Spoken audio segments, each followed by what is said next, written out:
అయ్యో ఖుషి, నువ్వు ఒక్కదానివే వెయిట్ చేస్తున్నావా? ఏంటలా చూస్తున్నావు? నిన్ను తీసుకెళ్ళడానికి ఈరోజు మీ అమ్మ రావట్లేదు. నేనొచ్చాను కదా, రా వెళ్దాం. అన్నా త్వరగా పోనివ్వండి. రా వెళ్దాం. మీరెవరు మేడం? మిమ్మల్ని ఎప్పుడు చూడలేదు.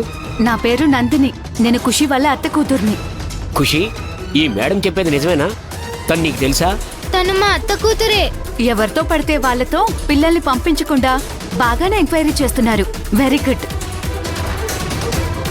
పద ఖుషి. నేను రాను, అమ్మతోనే వస్తాను. అలా అనకూడదు బంగారం.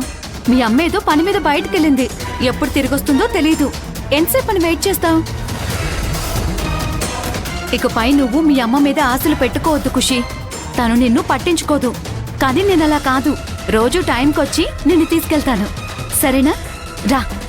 నేను రానని చెప్తున్నాను కదా. మొండితనం చేయకు ఖుషి. రా వెళ్దాం. ఏంటి మేడం, ఖుషి మీతో రానంటుంది? మిమ్మల్ని నమ్మి పాపని నేను మీకు అప్పగించలేను. పిల్లల్ని ఎత్తుకుపోయేదానిలా కనపడుతున్నానా నేను మీకు? మేమిద్దరం ఒకే ఇంట్లో ఉంటాం. సరదాగా ఏదో ఆట పట్టించడానికి అలా అంటుంది.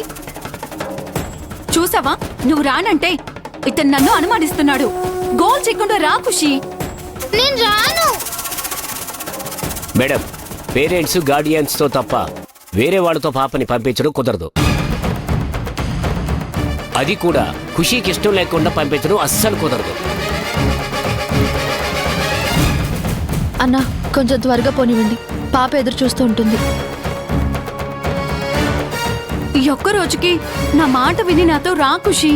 రేపటి నుంచి మీ అమ్మే వచ్చి తీసుకొస్తుందిలే. ఈ రోజు కూడా అమ్మ వస్తుంది. నాకు నా ఫ్రెండ్ కి ఐస్ క్రీమ్ కొనిస్తానని అమ్మ చెప్పింది, కాబట్టి తప్పకుండా వస్తుంది. రాధ వేరే పని మీద వెళ్ళింది ఖుషి. నీ దగ్గరికి రాలేదు.